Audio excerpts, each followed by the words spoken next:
हाय बच्चों, आप लोग कैसे हैं। मैं उम्मीद करता हूं कि आप लोग बिल्कुल स्वस्थ होंगे और आपकी पढ़ाई लिखाई बहुत बढ़िया चल रही होगी। तो चलिए आज हम लोग सीखेंगे कि एक्सरसाइज 2.3 पॉलिनोमियल की। यह देखिए, ये बहुत ही आसान एक्सरसाइज है और मैं यहाँ पर थोड़ा सा दो तरीके से बताऊंगा। यहाँ find the reminder when this is divided by this. तो हम लोग पढ़ चुके हैं दो मेथड, एक है बाई सब्स्टिट्यूशन मेथड और एक है बाई डिवीजन मेथड। तो देखिए, आपकी परीक्षा में जब आएगा और मेंशन न किया हो कि find the reminder by dividing this polynomial by this, तब तक आप डिवाइड मत कीजिएगा। तब तक का जैसे मैं बता रहा हूं वैसे कीजिएगा। वैसे मैं डिवीजन भी बताऊंगा आपको, एक ही बताऊंगा। और दूसरी चीज कि आप लोग डिस्क्रिप्शन में दिए हुए लिंक पर क्लिक कीजिएगा तो आपको मैं सारा डिवीजन के तरीके से मैं बताऊंगा। यहां पर मैं एक डिवीजन दिखा के बताऊंगा जो कठिन वाला है, ठीक है ना। तो देखिए यहां कैसे फाइंड करते हैं। तो जैसे नंबर 1, यह हमारा है px को मान लेते हैं कि let px is equal to x cube plus 3x square plus 3x plus 1 और हमको x प्लस 1 से डिवाइड करना है। तो डिवाइजर को हम क्या कर लेंगे, 0 के बराबर ले लेंगे। तो taking x plus 1 is equal to 0, तो यह x इज इक्वल टू -1 हो जाएगा, ठीक है। अब इसको हम यहां सब्स्टिट्यूट कर देंगे। तो यह therefore p minus 1 is equal to -1 का होल क्यूब और प्लस 3 इंटू -1 का होल स्क्वायर और 3 इंटू -1 प्लस 1। तो यह हो जाएगा -1 और यह +3 और यह -3 और यह। तो देखिए इससे कट गया, तो यह क्या पड़ गया, रिमाइंडर 0। यही हमारा रिमाइंडर हुआ, ठीक है ना।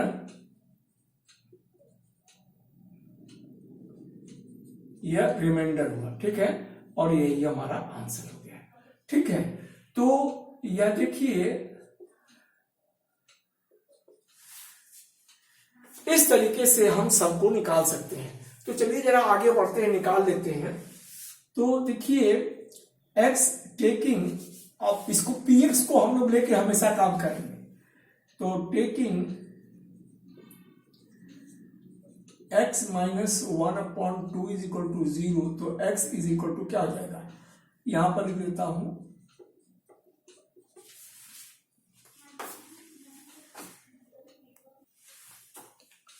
तो यह देखिए, अब यहां पर p 1/2, तो यह क्या हो जाएगा 1/2 का होल क्यूब और प्लस 3 इंटू 1/2 का होल स्क्वायर प्लस 3 इंटू 1/2 और प्लस 1। तो यह 1/8 और प्लस 3/4 3/2 प्लस 1। तो 8 एलसीएम हो जाएगा। तो यह 1 और प्लस 4 दूनी 8, तो 3 दूनी 6, 2 चौको 8, 4 3 12 प्लस 1। तो यह कितना हो जाएगा 12 और 8 12, यह 8, तो 1 4 दूनी 8, 3 दूनी 6, 2 चौको 8, 4 3 12 और ये 8।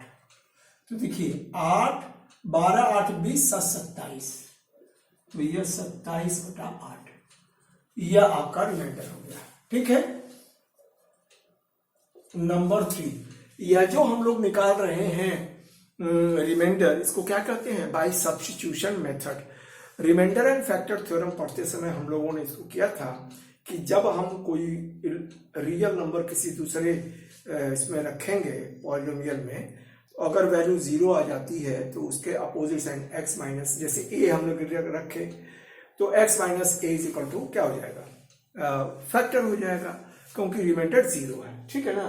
तो यह रिमाइंडर निकालने का तरीका है। अब देखिए यह x है, ठीक है, तो अब इसी को 0 ले लेंगे, ठीक है ना। तो इसको लिख दूं taking x is equal to 0। अब यहां पर क्या लिख दें p0, तो यह क्या हो जाएगा 0 का क्यूब और प्लस 3 इंटू 0 का स्क्वायर प्लस 3 इंटू 0 प्लस 1, तो यह क्या हो गया 1। यह हमारा रिमाइंडर हो गया आंसर, ठीक है। अब नंबर 3 हो गया। नंबर 4 को यहां देख लेते हैं।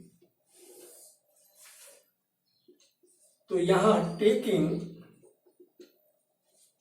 पाई plus x plus pi is equal to 0, तो x इज इक्वल टू क्या हो जाएगा माइनस पाई, ठीक है।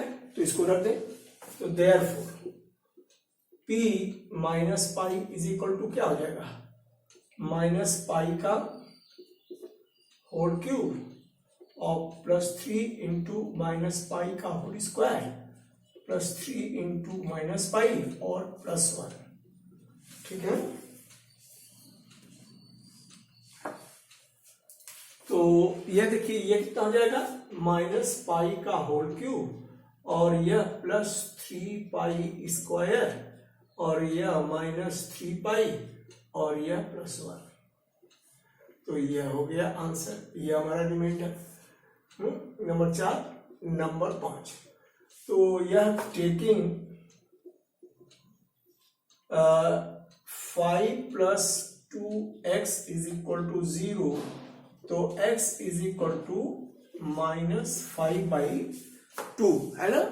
अब इस वैल्यू को उठा के यहां रखते हैं, तो therefore p minus 5/2 is equal to minus 5/2 का होल क्यूब और plus 3 into minus 5/2 whole square plus 3 into minus 5/2 plus 1, तो यह हो जाएगा 125 और अपॉन 8 और यह हमारी प्लस 5/3 5 × 25 75/4, ठीक है ना।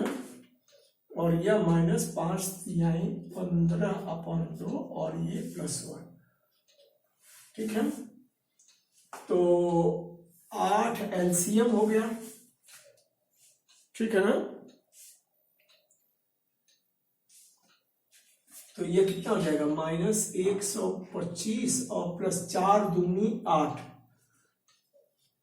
तो 75 दूनी 150 और यह माइनस 2 चौको 8 15 चौको 60 और प्लस 8, तो यह हो जाएगा 125 और ये 60, तो माइनस 185 और प्लस 158 अपॉन 8, ठीक है ना।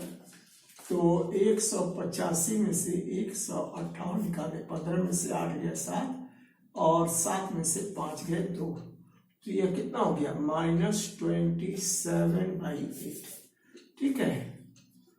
यह हमारा आंसर हो गया -27/8, ठीक है। तो मैं समझता हूं कि यह बहुत ही आसान चैप्टर, आसान प्रश्न थे और आपको समझने में कोई दिक्कत नहीं हुई होगी। तो देखिए मैं इन्हीं सवालों को, मैं एक सवाल जरा उठा लेता हूं इन्हीं सवालों में से। तो अच्छा पहले एक्सरसाइज कंप्लीट करो।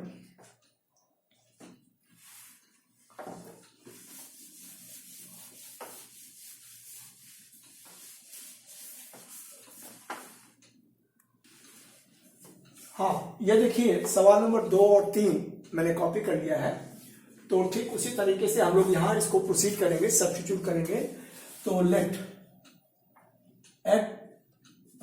P X is equal to x cube minus A X square plus 6x minus A. हम और यहां पर क्या कर देंगे, हमको किससे डिवाइड करना है, इससे हमको डिवाइड करना है x माइनस ए से। तो जिससे डिवाइड करना है मतलब डिवाइजर को 0 के बराबर ले लेंगे, taking x minus a is equal to 0। तो यहां क्या हो जाएगा x is equal to a. अब यहां पर x की वैल्यू a रखते हैं, तो p a is equal to यह a cube minus a into a square plus 6 into a minus a. तो यह a cube minus a cube plus 6a minus a, तो यह कैंसिल हो गया और ये कितना बचा है 5a। सो यह रिमाइंडर हमारा कितना बचा 5a। ठीक है, तो चलिए आगे बढ़ते हैं, इस सवाल को कर लेते हैं। अब देखिए check whether this is the factor of this. तो अब वही सब्स्टिट्यूट करेंगे, अगर 0 आ गया तो फैक्टर है, अगर 0 नहीं आया तो फैक्टर नहीं है। तो late 3x px is equal to 3x cube plus 7x. So taking 7 plus 3x is equal to 0, तो x is equal to क्या हो जाएगा -7/3। ठीक है, अब इसको उठा के रख दें यहाँ पे। सो p और यह -7/3 दिस इक्वल टू 3 और -7/3 होल क्यूब और प्लस 7 इंटू -7/3। अब देखिए एक चीज यहां बताता हूं कि अब यहां पूरा करने की जरूरत नहीं है, क्योंकि इसको करेंगे तो यह एक नेगेटिव वैल्यू आएगी। ठीक है ना, और इसको मल्टीप्लाई करेंगे तो यह भी नेगेटिव आएगी। तो दो नेगेटिव वैल्यू अगर हैं तो वह कभी 0 हो नहीं सकता। सो आप सीधे सीधे लिख दीजिए कि this is not equal to 0, therefore 7 plus 3x is not a factor of px। सीधा सीधा वहां पूरा करने की जरूरत नहीं है। ठीक है ना, क्योंकि यह लॉजिक आप अप्लाई कर देंगे तो हो जाएगा। ठीक है, तो चलिए जरा हम लोग एक सवाल को मैं चुनता हूं, लेता हूं। हाँ देखिए, यह सवाल मैं इसलिए दिखा रहा हूं कि आपको डिवीजन आना चाहिए, और बहुत से बच्चों को डिवीजन में प्रॉब्लम होती है, और खास तरीके की इस तरीके की डिवीजन में दिक्कत होती है। तो इसकी ट्रिक्स मैं बता देता हूं, इसको याद रखिएगा। अब देखिए, पहली चीज, जब भी आपको डिवाइड करना हो अलजेब्रा में, तो यह डिविडेंड जो है ना, कभी कभी डिविडेंड के उसको व्यतिक्रम करके दे दिया जाता है वेरिएबल के पावर को। ठीक है ना, तो पहला काम यह होगा कि आप डिविडेंड और डिवाइजर के टर्म को डिसेंडिंग ऑर्डर ऑफ पावर में लिखिएगा। तो यह ऑलरेडी दिया हुआ था, लेकिन यह नहीं दिया हुआ था। यह मैंने सवाल 1 का यह मैंने लिया है पांचवा पार्ट। ठीक है ना, तो यह देखिए उसमें दिया है 5 + 2x। तो यहां पर आप अगर वह अरेंज नहीं है तो डिसेंडिंग ऑर्डर ऑफ पावर में सजा के लिख लीजिए। पहला काम वेरी इंपॉर्टेंट। और दूसरी चीज क्या है कि जैसे मान लीजिए कि यहां पर यह टर्म मिसिंग है, तो इस टर्म को आप जब लिखेंगे डिसेंडिंग ऑर्डर ऑफ पावर में सजाएंगे, तो यहां पर 0x³ लिख लीजिएगा। ठीक है ना, मतलब डिसेंडिंग ऑर्डर ऑफ पावर में सजाने पर जो टर्म मिसिंग है, जो पावर मिसिंग है, उसको 0 के साथ पावर लिख लीजिएगा। ठीक है, दूसरी इंपॉर्टेंट चीज यह हो गई। ठीक है ना, तो यह 3x² था यहां पे।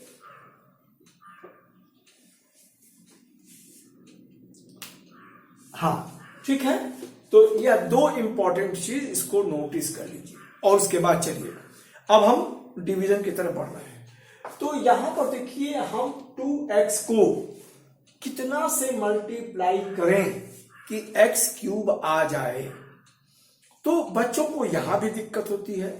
तो मान लीजिए कि यहां 2x है और इसको m से कर दीजिए, और हमको क्या चाहिए x³। तो यह m क्या हो जाएगा, यह x³ अपॉन 2x, तो यह देखिए x²/2, यह देखिए। तो बच्चों को इसमें बड़ी दिक्कत होती है, तो दिक्कत की कोई बात नहीं है, उसका सॉल्यूशन आपके पास है। तो यह कितना से मल्टीप्लाई कर दें, x²/2 से मल्टीप्लाई करें। इसको मल्टीप्लाई करेंगे तो क्या हो जाएगा, x³ और यह प्लस 5x²/2, ठीक है।